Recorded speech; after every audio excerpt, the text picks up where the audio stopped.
It's a great honor for me to be here at the Empire Club of Canada today, which is arguably the most famous and historically relevant speakers podium to have ever existed in Canada. It has offered its podium to such international luminaries as Winston Churchill, Ronald Reagan, Audrey Hepburn, the Dalai Lama, Indira Gandhi, and closer to home, from Pierre Trudeau to Justin Trudeau. Literally generations of our great nation's leaders, alongside with those of the world's top international diplomats, heads of state, and business and thought leaders.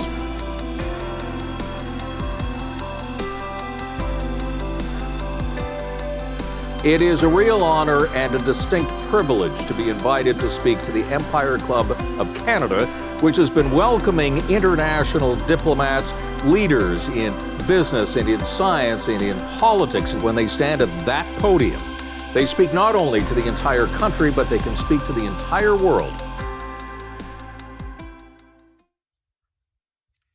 Good afternoon. Welcome to the 119th season of the Empire Club of Canada. I'm delighted to be here with you and our esteemed speakers today. Thank you for your participation and support. Our role at the Empire Club is to inspire thought leadership and learning. As a trusted forum for conversations that matter, we provide a platform for the professionals of our community to profile their expertise. We hope to spark meaningful connections and productive dialogue by giving you, our incredible colleagues and peers, access to this nation's diverse wealth of knowledge and leadership. Welcome. My name is Sal Rubani, and I'm the president of the board of directors of the Empire Club of Canada. To formally begin this afternoon, I would like to acknowledge that we're gathering today on the traditional and treaty lands of the Mississaugas of the Credit and the homelands of the Anishinaabe, the Haudenosaunee, and the Wendat peoples. We encourage everyone to learn more about the traditional territory on which you work and live. Today, we come together to celebrate International Women's Day, a day dedicated to recognizing the immense contributions that women have made to our society and to honor the progress that has been made towards gender equity. As corporate professionals, we all have a vital role to play in creating a more equitable workplace where women feel empowered and valued for their unique perspectives, skills, and abilities. However, despite significant strides made over the years, women still face significant barriers in the workplace, including unequal pay, limited opportunities for advancement, among other things. This is why it's crucial for us to continue pushing for change by actively promoting diversity and inclusivity in every aspect of our organizations. This means actively seeking out and supporting talented women and championing their advancement. This year's Empire Club of Canada's annual Women Who Lead event is about the significant milestones reached in the work towards achieving equal representation of women on corporate boards. According to Osler's annual Diversity Disclosure Practice Report in 2022, women now occupy 1/4 of board seats across TSX-listed corporations, and in the first time in the report's history, S&P TSX Composite Index companies have no all-male boards. The panelists you will hear from today prove gender parity is possible and are currently sitting on boards with 50% or more women. So on this International Women's Day, let's commit ourselves to building a better and more equitable world for women. Let's continue to break down barriers, empower women, and ensure that they have an equal voice, equal rights, and equal opportunities to succeed. Turning to today's program, I would like to recognize the Empire Club's distinguished past presidents, board of directors, staff, and volunteers. Thank you for your contributions to making this event a success. The Empire Club of Canada is a not-for-profit organization, and we'd like to recognize our sponsors who generously support the club and make these events possible and complimentary for our online viewers to attend. Thank you to our season sponsors, Bruce Power, Hydro One, and TELUS. If you require technical assistance, please start a conversation with our team using the chat button on the right-hand side of your screen. We're accepting questions from the audience for our speakers through the Q&A portal under the video player. It is now my pleasure to invite the moderator for today's event, Lori-Anne Beausoleil, Corporate Board Director, retired PricewaterhouseCoopers partner, and strategic advisor, Will de Bourdelis. Lori, welcome. Thank you, Sal. It is an absolute pleasure to be moderating this panel today. As Sal said from the various reports that he quoted, we have seen some real great success, but everybody, we still have a long way to go. And I'm excited to have a panel with experience on the journey of getting gender parity. But you can't talk about gender parity unless you talk about where we are today. So yes, Osler's report has said that we've made progress, but they do say it continues to be slow for women regarding seats in the boardroom. And you're going to hear from our esteemed panel. Also from our esteemed panel, visible minorities, Indigenous people, and persons with disability, we are still seeing very slow progress in this area on corporate Canada boards. And Osler is even suggesting a need for reform. And lastly, to put context to this conversation, the Prosperity Project 2023 issued their report. And they said that women at senior management level, who will become our future board members, the pipeline to senior management has actually decreased since 2021. So we all have a role to change that statistic for those talented young female executives in our organization. And of course, the Prosperity Project also highlights women of color hold 9.4% of women-held leadership, which is an increase from 2021 at 6.2%. So that journey has started and we're beginning to see success. So why are we here today? We have to continue to have these conversations that we're about to have with this panel to make sure we continue to focus on board diversity commitments, because without it, we will not perform as well as others in this global market. And look forward to hearing from Jennifer, who can give us the global perspective. And I love quotes. So today, before I kick off this panel, for all the men and women on this call, please remember this Martin Luther King quote: "The time is always right to do what is right."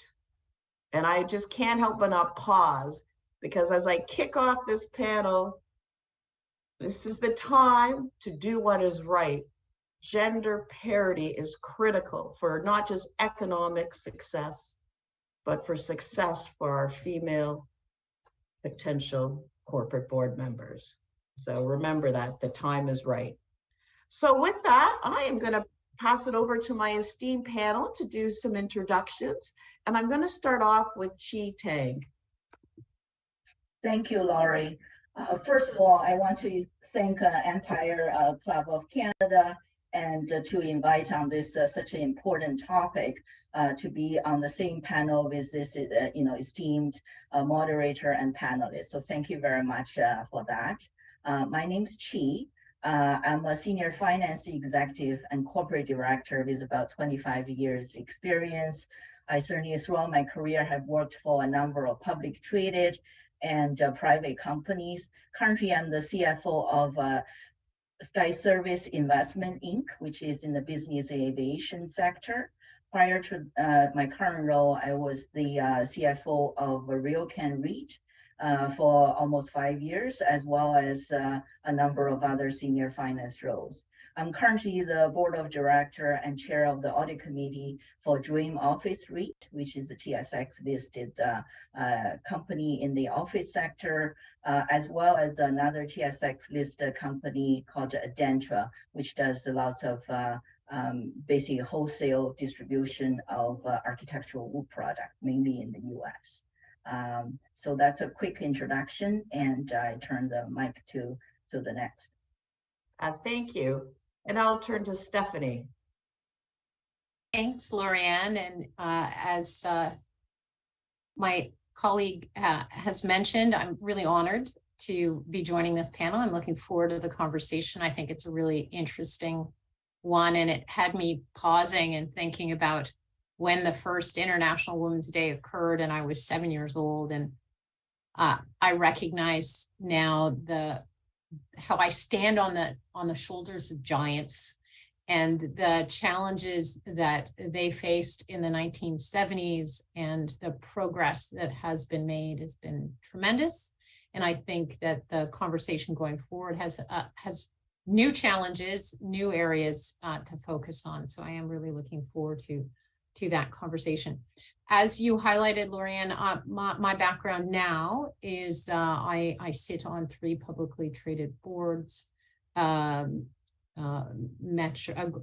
Metro, Chorus, and Sun Life, all who have really embraced the concept of creating inclusive environments, both at the board and senior management and throughout the companies. I'm very proud of the progress that all 3 are making on those dimensions. Prior to that, for the most part, I was a partner in a large international consulting firm. And so that I always like to joke that I'm a recovering consultant, and it's hard to get that out of me sometimes. Thank you, Stephanie. And now Jennifer.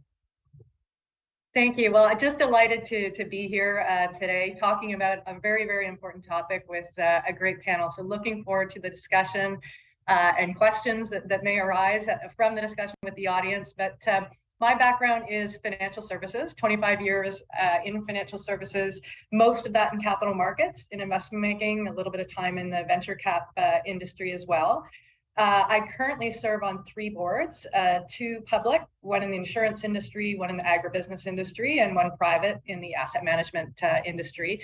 And my day job is the CEO of Women Corporate Director Foundation. It is a very interesting organization. I've been in the role now for about a year.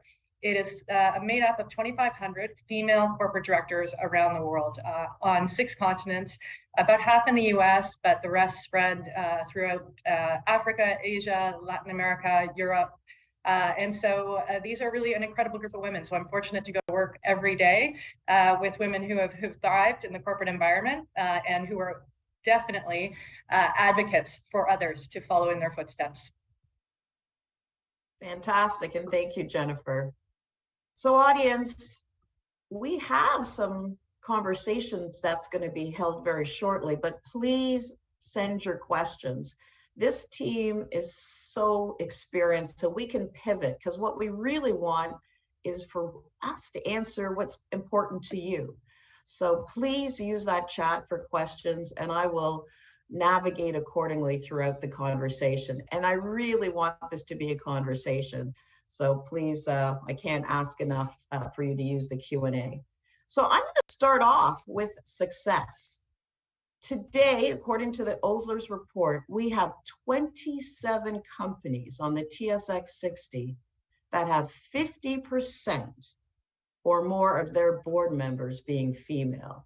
So I do think for all of those organizations that have intentionally made that, I consider it a Herculean effort and a wonderful statistic. I do applaud you. If we were in the audience, we would do a formal applaud, but since we're here hybrid, thank you. But let's understand how these organizations got to that 50%. And both Chi and Stephanie sit on boards that have achieved that phenomenal statistic. So I'm going to turn it over to Steph to give us a sense of, for those organizations where you sit on the board, how did you get to the 50%? Talk us through that journey so we can learn from that success. It's a great question, and you're right. At Sun, currently 6 out of our 12 board members identify as female, and I would argue even more importantly, 3 out of the 4 chairs of committees are women. So it's not just about representation; it is about leadership roles in addition, right? So Sun has always been a real believer in the power of inclusivity and creating that kind of an environment. And it starts at the board, it does not end there. There's a real focus on how do we create an inclusive environment that is tailored to the global realities, because we're talking here in a North American and in particular a Canadian context. As you deal with the concept of gender parity, there are and inclusivity. There are some implications as you go into international environments, but in all instances, we're committed. And that commitment starts at the CEO and the chair and the board, but runs throughout. And how did we get here? I mean, there is a purposeful 2025 DE&I plan that helps guide the conversation at the MRC, which is the Human Resource Committee. At the board, we look at this topic on an ongoing basis, but specifically at the board level, I think it starts with true commitment from the leadership to an evolution at boards to focus on skill sets. So if you look back 10, 15 years ago, 20 years ago, the idea of really understanding the skill sets that you wanted to have on the board weren't there. And I think we've really moved now to a recognition that you have to think about bringing alternative points of view to the table in order to create the right kind of dialogue. And that is grounded in understanding skill sets. That's been a key to unlock. I think a key to unlock at the board has also been thinking about term limits so that there's change. Because if you have people sitting in roles for too long, you're going to be limited in your ability to bring in. I think there's also been really good thinking around mentorship. So we ensure that as new women board members come on board, all board members, by the way, that we have a mentor plan in place to help you contribute. So that it's been very thoughtful at each stage, but really the key to unlocking this is a recognition that if you want to create the right kind of environment around the boardroom table, you need to embrace diversity of thought. You also need to tap into 50% of the workforce that's out there, which is women. So you've got to have this as an objective. Perfect, thank you. And as I said, the question board is lighting up. So I do want to address the questions. And there are two, which I believe, Chi, in your conversation, you will handle, and also pose one to Jennifer. So Chi, when you bring your conversation about the 50% club on the board that you sit on, give some thought to as the women that Stephanie talked about, and I am one of those women. I'm a 1980s person. I started my career in the 80s. I don't like to say what year, pretend I'm younger than I am. But, one of the questions is, there was a time when women were barred, from corporate boards. Today, we're hearing about boards that have 50% women. They've got diversity policies. According, as they do their turnover, they're looking to bring more diversity of thought. And so I'm interested, as you talk, Chi, to address the question, how do your boards promote diversity as you're talking about the success of hitting the 50%? Mm-hmm. And thank you, Laurie. As you know, I sit on the Dream Office board, which, out of the 7 board members, 4 are women. And, 2 of the committee chairs are women as well. So if anything, I would actually say I'm the director. I directly benefited from Dream's philosophy in promoting women in leadership and women on board. I think, fairly speaking, Dream, in my view, at least, for the industry I'm familiar with, real estate industry, is always ahead of the industry overall in this aspect. Our chairman and founder CEO, Michael Cooper, really believe in women in leadership and, women on board. So way before, in my mind, before the, women on board become a trend, a pressing matter, and he's already taken efforts in promoting women in leadership. As you know, in my career, prior to, me joining the board, prior to RealCan, I actually work for Dream Globe, one of the entities under Dream. So I know what it's like. So it has that general philosophy, not just for the sake of, women on board, what's a statistic, because they truly embrace the idea. right? So I experienced when I was an executive there, and certainly benefited from, the philosophy once I become one of the board members. So I think that's absolutely critical. And is really, you want to, not just for the sake of, the statistic is to be one of the, person who can click, tick a few boxes, but really we want to be part of the board and organization that truly embrace women in leadership and believe in women's abilities. So I think, beyond what the company believe in and what they promote, but also I think we have a lot to thank for the other, female executive, female board members that's before my time or before me and currently on the same board with me, because for what they are able to deliver, what they are demonstrate, right?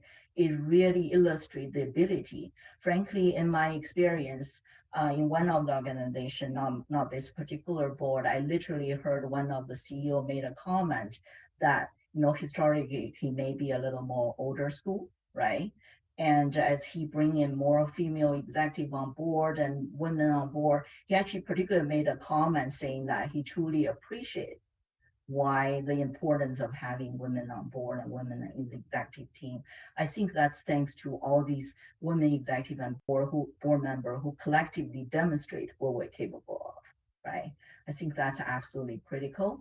And of course, every organization, like in Dream's case, as you know, Dream has a number of public companies within the group of Dream companies, and we have, women board chair, certainly committee chairs. We have women CEOs. So, so they really embrace it and promote not just on the board, but at the executive rank as well. And certainly when we select the board members, the skill set, the different diversity on the skill set, that's very critical, as well as Steph already highlighted. So there's really a variety of thoughtful things taken into account in selecting the board members. Yeah. Fantastic, and thank you. So those that are listening, there's 3 key points that she said. Culture. The organizations that are achieving 50% already have a culture that celebrates diversity and inclusion and parity and equality. Number 2, we heard from Steph, there's intention. They are intentionally making sure their board is the best board based on skill set and otherwise. And guess what? They know that board to be number 1 has got to have diversity, and they're achieving diversity with intention, but also making sure that they've got the right skills sitting on the board. But Jennifer, you've got the global lens. You get to see this across the world. You get to see what we believe right now is in our 27 companies. And yes, there are hundreds more. Like, I want to be clear that we need to help them up and stand them up through this journey. But Jennifer, give us some context and some, I guess, helpful hints on what you're seeing globally in this particular area of gender parity. If we think about Canada relative to others, there's certainly others who are further ahead, who we fast followed or tried to fast follow, like the UK and Australia. We implemented diversity disclosure in 2014. They had done it prior to that. And so we've seen great progress. Scandinavia and Europe took a different path in many cases, right, with quotas. And so the numbers there are higher in terms of proportion on boards. But I think certainly, I do feel we've got momentum now. And, if you go more broadly than sort of the Western world, we have members, as I mentioned earlier, all over the place. And so others in a very different place in terms of their journey on equality for women and on women's advancement into senior leadership roles. And so we really do try and pull them up. Globally, the proportion of women on boards now is just under 20%. But I guess a couple of comments I would make, and this has been alluded to earlier, where we're not seeing progress or where we're not seeing enough progress, and I think this is a global concern, not just a Canadian concern, is in the CEO role and in the chair role. Those numbers are about the same, about 5%. We're a little bit higher in Canada, 6-7% on the chair role. And they aren't moving. And those are really important roles. Those are the leadership roles in the economy. And those can really be the game changers, I think, and drive the cultural changes that are needed in organizations so that we then start to see that ripple down into the very important executive suite, where we can talk more about that. That's sort of a separate issue, which is a critical one right now. But those are sort of some of the markers that I'm looking at. We're seeing committee chairs, audit committee, NomGov, some of the committee chairs are in and around 25% globally are women. That has come up. But like I said, the chair of the board and the CEO have been the glacial ones globally. And Jennifer, that is totally aligned with the stats coming out of the Prosperity Project, but specifically, when we see a decline in women in leadership pipeline, 11.9%, I mean, it's a little frightening. So here we've got all these great boards looking for all this female talent, but there's no female talent to bring forward. And I shouldn't say no, there's a lot, but not enough to fill what I believe is the needs and requirements. So globally, is there anything that you see in the diversity and inclusion world that they are doing right to get the female pipeline, up, increasing, so that there is a 50% chance that they will be able to land a board seat? Jennifer? Yeah, I think you've got to be deliberate, right? If you want to achieve this goal, and it's hard. It's pushing a rock uphill often, it feels like, for those who are sort of in the trenches trying to make this happen. But you've got to know the numbers at every point in your pipeline and figure out where you're losing those people, and then figure out, obviously, what is the problem. So those who are tracking it really diligently and paying attention to where they're failing and trying to find that specific spot, we kind of know in different industries, it's usually, women, McKinsey's done all kinds of studies. It's typically as you go from that middle management to the more senior management, right? That's where we're losing. That's where we lose momentum as women. That's where we see higher numbers of men get promoted relative to women. And there is a myth out there that's because all the women have left. And that's just not the case. Again, that research I mentioned from McKinsey showed that the women were still there, actually, but it really was a dynamic internally. So you've got to unpack that, right? And understand you can hire diversity, but how are you going to make sure that it's successful? How are you inclusive, really? And I think that applies to board, but also to the executive suite. So we have to start asking the hard questions. Bringing great talent in that is diverse is step number one. And the really important step is then figuring out, how do you really welcome that diversity of thought? And how does it change the way you do things? And how do you challenge fit? Fit is a really dangerous word. We always use that when we're hiring and say, oh, let's get the right fit. Sometimes that means just someone exactly like me. And so it's those types of things that we really need to see challenged. So again, it's data and diligence about just tracking what you're doing and where you're successful and where you're failing. So everybody that's listening to this conversation, you have a role. Is your organization tracking the female executives?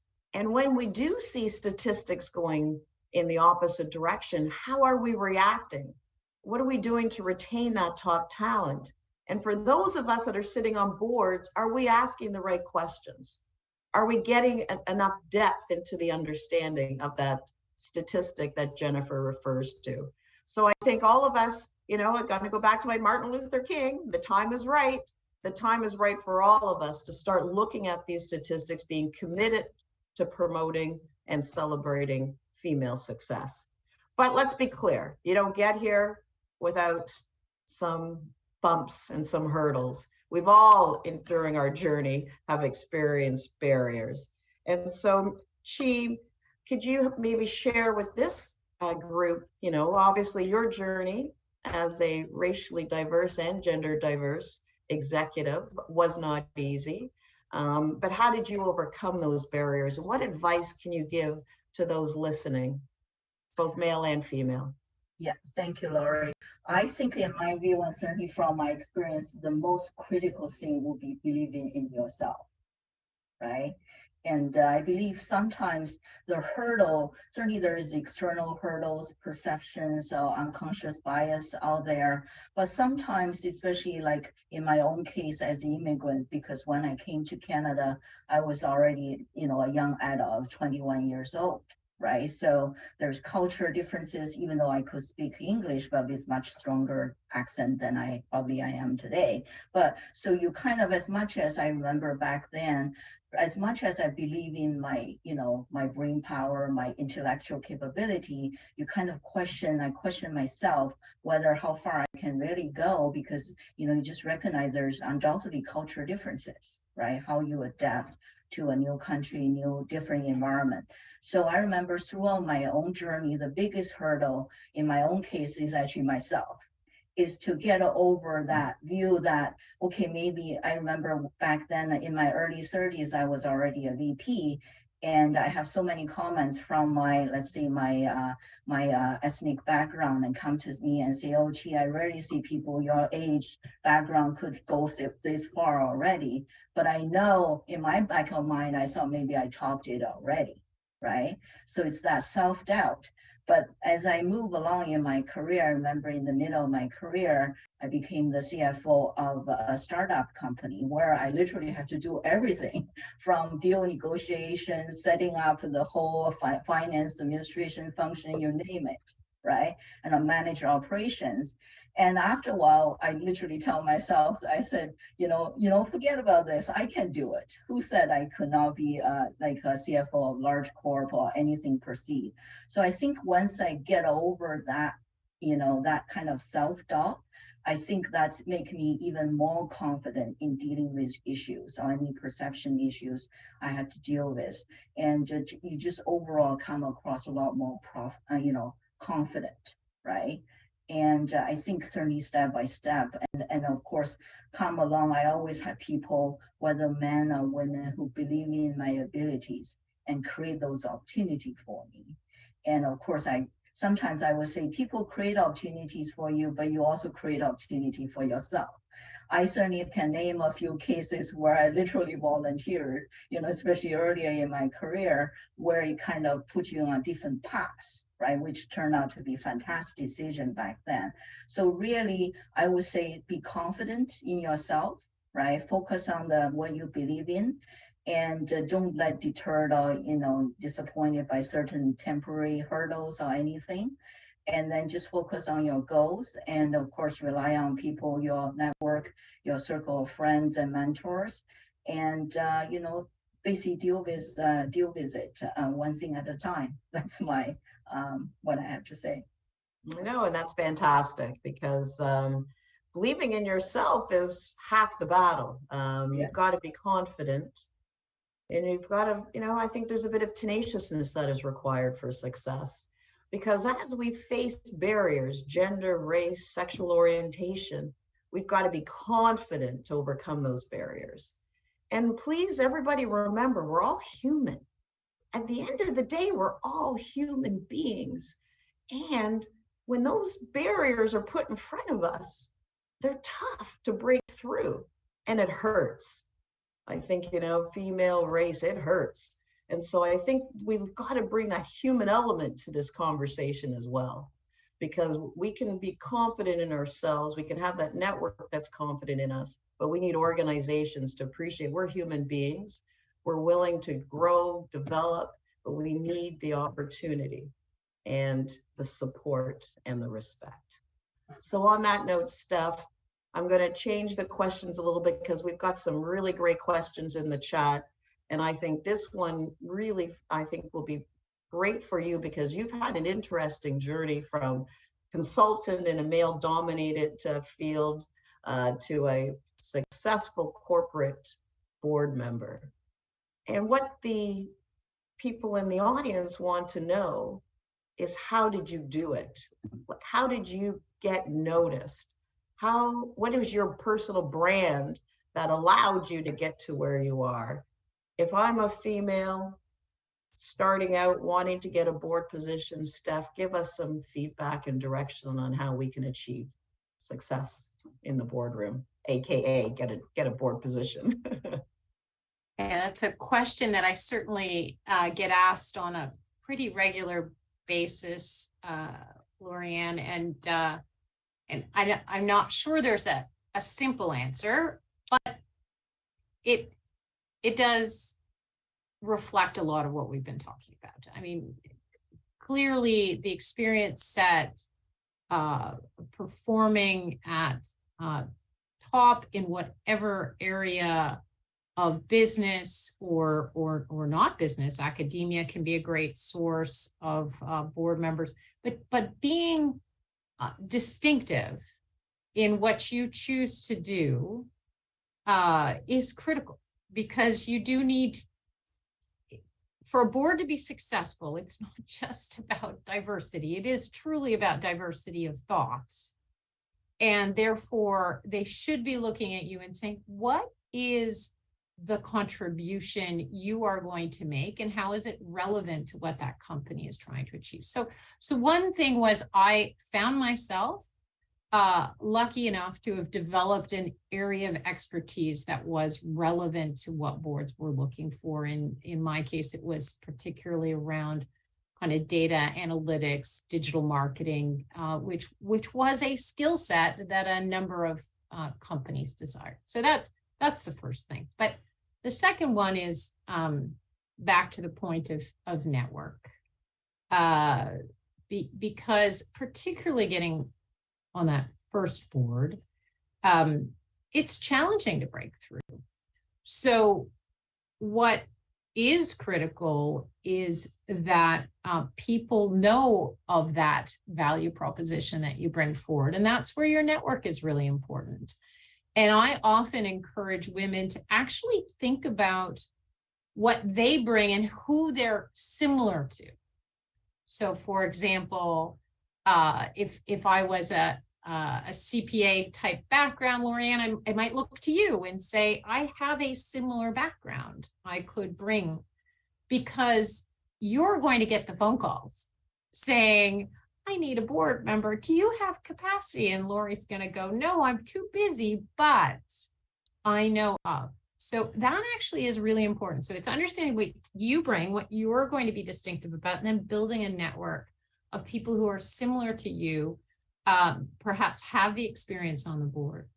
And then the third thing is actually spend a good amount of time thinking about what you want out of your board experiences, because not every board is the same. Not every board will give you the same benefits. Maybe you'd actually enjoy private boards more than public boards, maybe smaller boards. You need to spend a little bit of time thinking about why.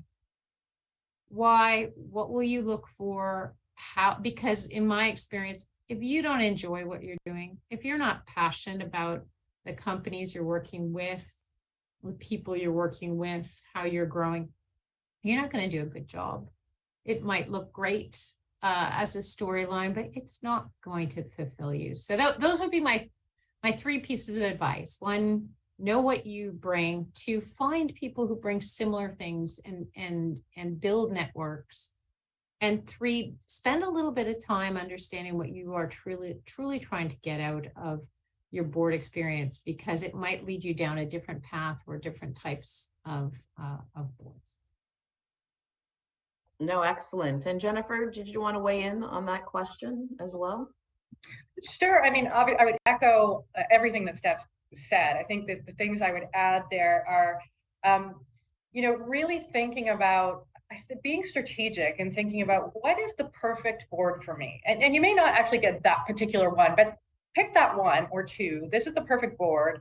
Here's how I would sell myself. Here's my elevator pitch. Like, you really do have to do that so that, when you're out there talking to people, they'll remember those points clearly, right? Oh, I remember that Jennifer said she wants this type of a board, and these are the 3 reasons why, or whatever it is. And you've got to be top of mind, because it is network. At the end of the day, I've been on 4 boards.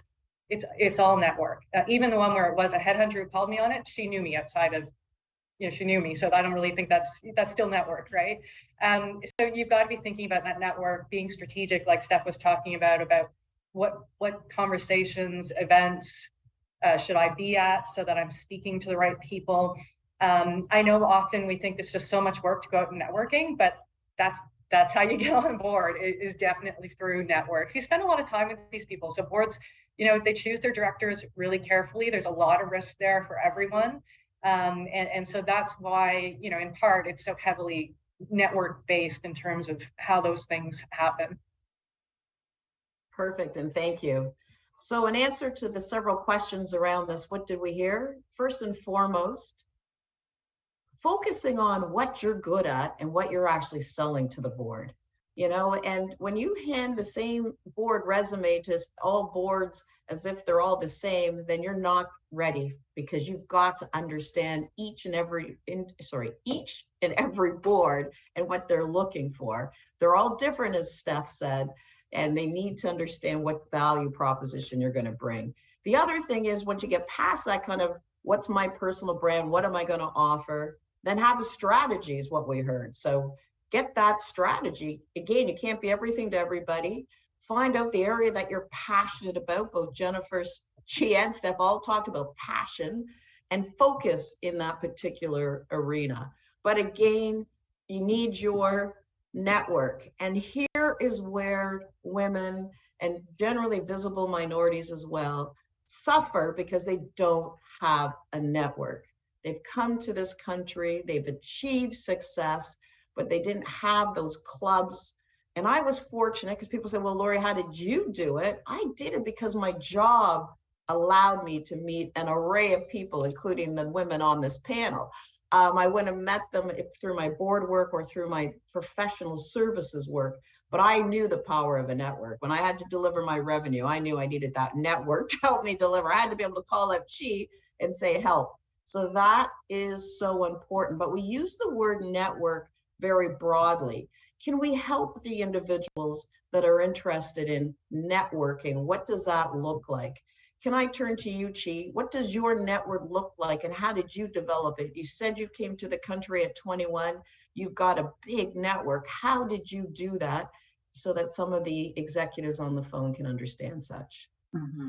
It's certainly, I would have to say, accumulate over time, as we all experience, right? As you get more experience, you get to know a variety of people. So my network certainly comes from, in my own case, particularly in the real estate industry, because super majority of my career is in this industry, even though recent year I changed industry. So that's my predominantly where my industry my networks come from. But I believe in whatever you do, whether you're still relatively on the younger side, still mid-career, build up your credentials, or later become an executive, I think every part of what you do, frankly, carries with you, both in terms of our own skill set we have developed, the network, and frankly, reputation out there as well. Right? So the network could be colleagues, could be mentors, through other organizations, through your, like, I'm a CFO background, so through the bankers, through however the people investors, whoever you deal with, so that become a broader network. And in my own case, particularly, I would say my core network, at least at this stage in my career, frankly, is we literally have a CFO group within the real estate industry. At least all the large cap to mid cap, we all know each other, right? So that's, as certainly we are all CFOs who have similar background. If one person got a call and we know each other, you recommend the right person. And as exactly as you described as well, Laurie, if you got a call, we have to balance everything, right? And one thing I would advise people is don't just get on a board for the sake of getting a board. Make sure you actually pick a company that you feel first you can add value and you're passionate about what you do. And to me, it's also very important that I truly believe in the management team. Like, I want to be associated with, right? So be picky about which board you want to be on, and be selective, right? And especially as you mentioned, as women, in my own case, the reason I highlighted, one thing, whenever I, certainly when being approached for board, my key consideration will be first, whether I have capacity to do so, whether there's conflict of interest or potential conflict of interest, right? What I want to do, that you have to balance those factors. But then comes to, is this a company I'm passionate about? I believe in the management.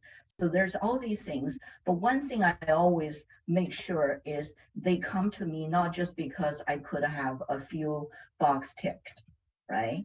Because on surface, you could say, I certainly have a good career, I've been a large public company CFO, CFO with all the finance executive credentials, right? And certainly I'm also a visual minority. So I could check a few boxes, but the last thing I want is they want me only because of those, right?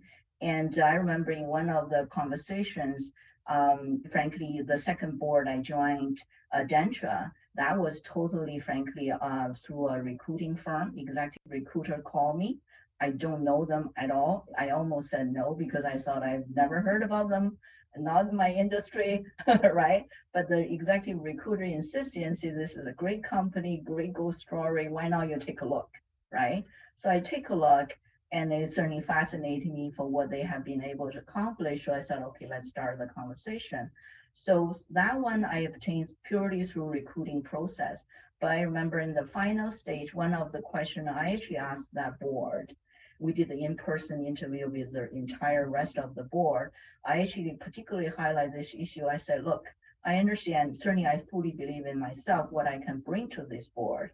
And I can also see that I can get a few box checked from that ESG perspective, but I want to make sure that you want me here truly because of my credentials, not because of women, not because I'm a minority. Because certainly from an ESG perspective, you could get a few box checked, but in the end, what's of value to that management team, to that board, ultimately is what we bring to the table, right? In terms of our skill set, our strategic thinking ability, a different perspective, right? So I think that's critically important.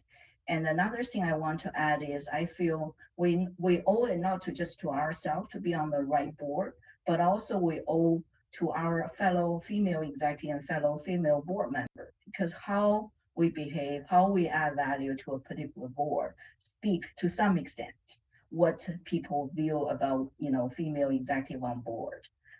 So I think all these are intertwined, of course, but mostly important is to make sure you're on the right board that you truly believe in. And I agree with, sorry, go ahead, Steph. Yeah, I agree with what's been said, but I wanted to come back on network because whether we're talking about being successful on corporate boards or whether we're talking about being successful, period, in life, network is probably the most important thing. And I want to challenge us to think that women are very capable of being good networkers. And now that we have reached a point, there's still more to go.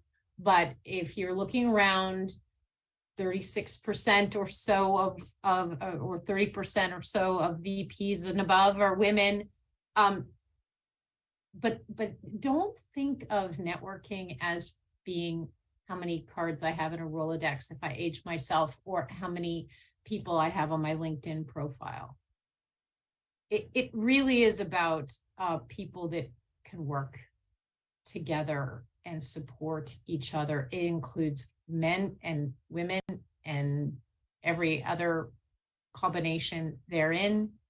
And it requires real work, and it's symbiotic. What do I mean by that? It is as much about you thinking about how can this person help me as it is about you thinking about how can I help them.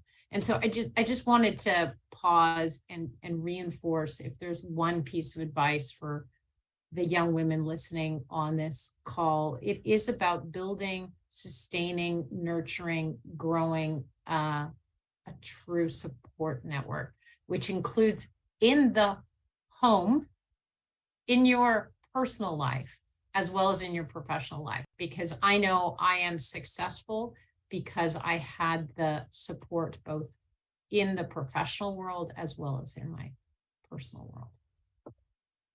Fantastic. And it's great that Steph answered. I swear I was going to say the same thing. The power of the network. Before we leave this important topic, Jennifer, are there any networks our community wants to know that, that they should join? Do you see any formal networks that are a great place for female executives to join, to start that networking journey if they're new to that process? Yeah, I think the obvious ones are organizations like Institute of Corporate Directors in Canada, and other countries have, in the US it's NACD. So those are great starting points because you're getting good content and, you're starting to immerse yourself in the issues. You're immersing yourself in a network of people who are also interested in what you're interested in as well. So those are the obvious ones. And then I think the other networks which are important are more specific perhaps to the industry that you would like to be involved with. If it's mining, it's obviously PDAC or things like that you would go to. So I think thinking about being in the right rooms with the industry focus is equally important there.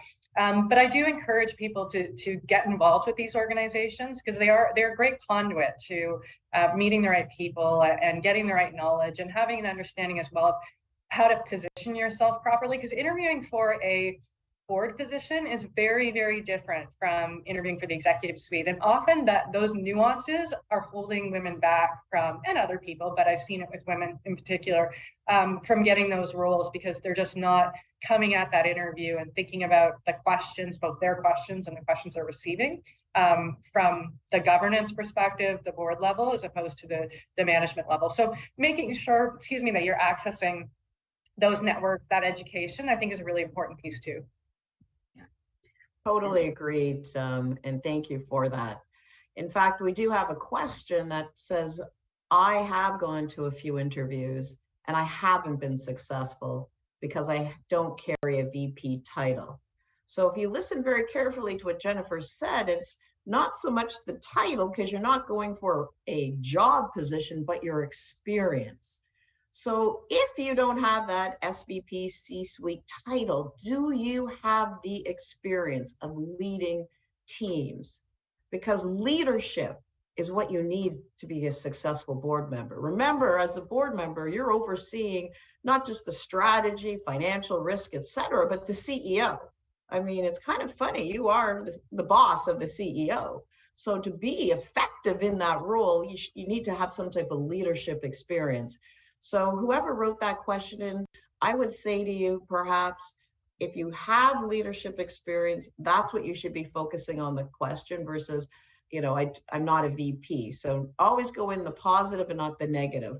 For those that are asking about tokenism, let's be very clear. This is now a Lori Beausoleil perspective.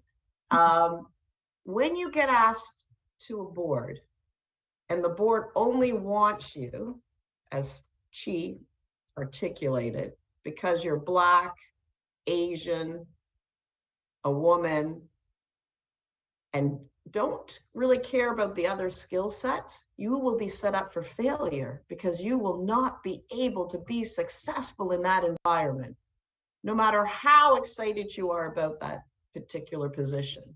Now, when you also are that first person to get that opportunity, and they're very interested in your skill set. Steph knows that I got a call and they said, listen, we are looking for racial diversity and capital A-N-D, these following skills. I took the call. If the call said, I'm looking for racial diversity, period, I won't take the call because I need to be as successful as in that board role. And I need to be known that I need it for my particular skill set that I'm bringing. It's a tough line, and she articulated the same. Just make sure, specifically as you're embarking on this journey, that you're doing it with your eyes wide open. So I want to make sure that my fantastic panel gets to provide a couple of words of advice for those that are looking to join that board. For those that are looking for that boardroom journey. And I've got, and ladies, I'm sorry, it's 12:53, so we've got 5 minutes. Go ahead, Jennifer, I'll start with you. Sure. I know it can feel like we have the same discussion, year after year on this, but it is really important for us to continue to push on this. I really believe strongly that we need better diversity in the leadership of our economy. I think Canada will be more productive. I think we'll be more successful if we actually start taking advantage of that talent pool. So really encourage everyone in this call, whether you're an employer, whether you're trying to get on a board, whether you're on a board, to really keep pushing and ask the hard questions. If you're in a position of power of any kind, push to make this happen. And I would encourage, for those who are looking for their first board, the good news is that it used to be that you had to have been a CEO or you had to have, there's 3 or 4 things they were all looking for. You had to be in your 60s. And I think that is changing because the complexity of the issues that boards are facing today is very, very different. I mean, we have sessions, we just had one yesterday in my organization on the metaverse or things like that, which, historically, the technology issues, the social issues are much more complicated, and companies are now expected to weigh in on a lot of these social issues, not just diversity, but a broad array. And so that requires different people around the table. So we're seeing boards really dig into different spots of the organization to that VP level. If that person's got that, whatever it is, the cybersecurity or that particular area of expertise, I think they're recognizing that. And I think there's a recognition of getting more intergenerational perspectives on boards too. So hopefully that bodes well for us broadly. So what is Jennifer saying? You don't have to be on the C-suite to get a position. So I think she's articulated a whole host of skills that were not ordinarily part of the board journey. Chi, sorry, I'm making it quick because I'm getting the tug. Closing remarks from you? All right, I'll be very quick. I certainly concur with everything Jennifer just, said there and everything we discussed here. Overall, I would encourage for those, especially younger women out there trying to look for their first board, is certainly believing in yourself and find the right board, the right angle to basically demonstrate your skill set that you could bring to the board, and be patient about it. If one time didn't work out and there's other opportunities, don't be disappointed about it. And of course, that networking is very, very important, and make it known, because especially for someone relatively younger, people may not even know you're interested in board seats, right? So make it known within your own network, and then just carry on. But very, very important, I still think that critical, what executive experience or what experience you have, just continue to build on your skill set, right? Fantastic. And thank you, Chi. And Steph? Hard to add anything additional other than to be realistic in understanding what you can bring. We need boards to add value. And so always ask yourself, can I add value in this situation? So that's really the last piece of advice. And be yourself. Because again, I've always said, if you're not yourself in a job interview of any type, then you'll end up in an organization and you won't fit. You won't enjoy it. So it's okay that a certain opportunity is not the right fit for you. That's okay. But I am very optimistic. I am amazed at the progress that we have made in my 30 years of working, and I am incredibly optimistic about the next 20 years and the progress that will continue to be made. Thank you, Steph. I just wanted to say not 20 years. Let's do it a little quicker. Wow, as a moderator, it doesn't get any better than to have this amazing panel. I tried to answer as many of the questions as I could in the time that was given. If you want some more, please, send them to the Empire Club, and I'll make sure that they get responded to by the various panel members. So in closing, the time is right. So let's keep pushing for gender parity on boards, racial diversity, sexual orientation diversity. Let's continue to push those organizations on their diversity policies, and not making that a piece of paper, but making sure that there's intention behind that piece of paper to achieve. So thank you, everybody. And with 2 minutes to go, I will turn it back over to Sal. Thank you, Lori, and thanks again to our esteemed panel for your time this afternoon. It was nothing short of a powerful and inspiring discussion, from the importance of shaping the future through culture and intention, and some of the words of wisdom around it, the importance of building, sustaining, nurturing, and growing support networks. I hope everyone joining us today gleaned rich insights from today's dialogue. Remembering this year's theme for International Women's Day, #EmbraceEquity, I call on everyone tuning in, live or later on demand, to commit to understanding the importance of gender equity and equity in general, and how we can embrace it every day. Thanks again to our sponsors and all of you for joining us today. As a club of record, all Empire Club of Canada events are available to watch and listen to on demand on our website. A recording of this event will be available shortly, and everyone registered will receive an email with the link. Our next event will be at One King West Hotel on Wednesday, March the 29th, and I'll be joined by James Sconiat, Chair of the Canadian Nuclear Isotope Council, to explore Canada's position as a world leader in the development and use of life-saving medical isotopes to enable modern healthcare. Thanks again for joining us today.